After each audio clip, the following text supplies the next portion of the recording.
آئیے اب اس سورہ کو آسان طریقے سے سمجھتے ہیں۔ یعنی کہہ دو کہ اللہ صرف ایک ہے، نہ اس کا کوئی پارٹنر ہے، نہ کوئی ایکول، نہ کوئی اس کے جیسا، نہ کوئی اس کے برابر ہے۔ اب سوچو ذرا مکہ والوں کے لیے یہ بات سمجھنا کتنا مشکل تھا۔ وہ تو ہمیشہ سے الگ الگ خداؤں کو مانتے تھے، بارش کے لیے الگ گاڈ، پیسے کے لیے الگ گاڈ، اور ہیلتھ کے لیے بھی الگ گاڈ۔ ان کے لیے تو ہر ضرورت کے لیے ایک الگ گاڈ ہوتا تھا، اور اب محمد صلی اللہ علیہ وسلم ان سے کہہ رہے تھے کہ ایک ہی اللہ ہے جو سب کچھ سنبھالتا ہے، کوئی دوسرا نہیں، کوئی ساتھی نہیں۔ یہ میسج ان کے پورے سسٹم کے خلاف تھا، اسی لیے یہ صرف ایک لائن نہیں تھی، یہ ان کے سوچنے کا طریقہ بدل دینے والی بات تھی۔ مطلب وہ انٹرنل ہے، ایبسولوٹ ہے، یعنی اللہ ہی ہے وہ جس کے اوپر سب کچھ ڈیپینڈ کرتا ہے، لیکن وہ خود کسی پر ڈیپینڈ نہیں کرتا۔ وہ سب کچھ دیتا ہے لیکن کبھی مانگتا نہیں، وہ سب کو سنبھالتا ہے لیکن اسے کوئی سنبھالنے والا نہیں ہے۔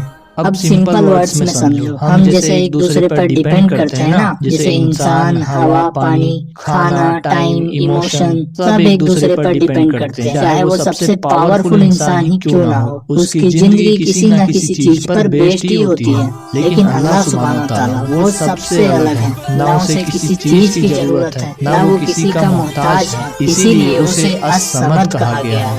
وہ بالکل بے نیاز ہے، سب کچھ اسی سے چل رہا ہے، لیکن وہ خود کسی سے نہیں چل رہا۔ اور تھرڈ آیت میں اللہ تعالیٰ کہتے ہیں نا،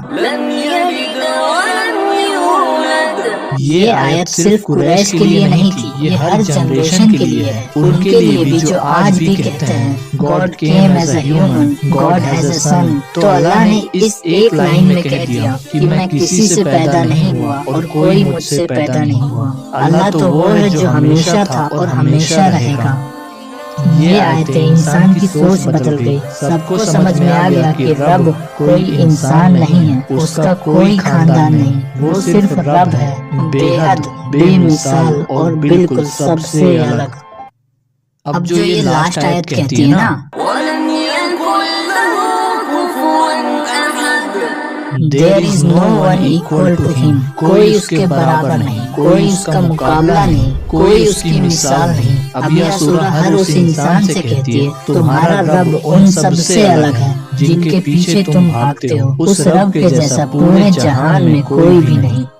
اب ذرا سوچ کے دیکھو، ایک سورہ جس میں صرف 4 آیتیں ہیں، انہی 4 آیتوں میں ہے قرآن کا مین میسج۔ کیونکہ نبی صلی اللہ علیہ وسلم نے فرمایا سورہ اخلاص equal to 1/3 of the قرآن۔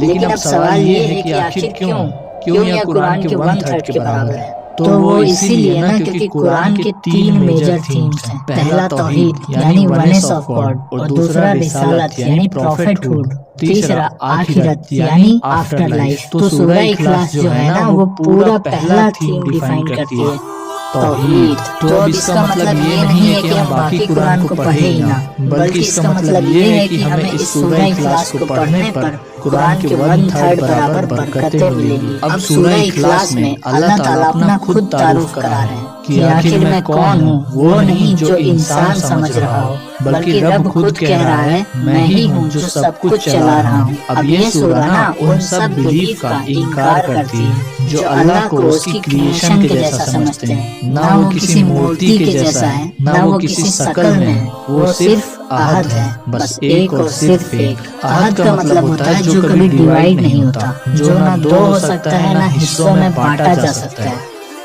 اب یہ سورہ ہمیں ایک ریالٹی یاد دلاتی ہے کہ ہر ٹائم، ہر حالات میں ہم اسی پر ڈیپینڈ کرتے ہیں۔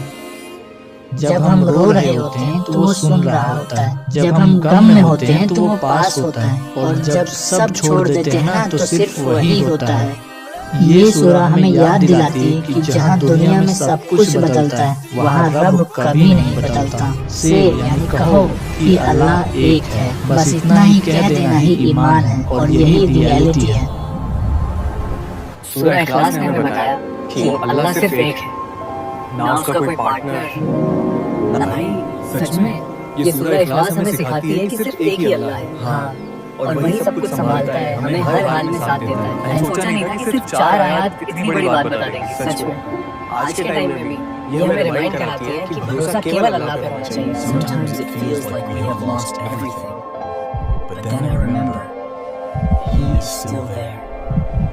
اگر آپ نے کچھ نیا سیکھا تو اس ویڈیو کو شیئر ضرور کرنا اور کمنٹ میں بتاؤ کہ نیکسٹ ڈاکیومنٹری کس سورہ پر ہونا چاہیے. اور ہاں، اگر آپ نے ابو لہب والی ڈاکیومنٹری نہیں دیکھی تو وہ ضرور سے دیکھو. میں آپ سے وہیں ملوں گا.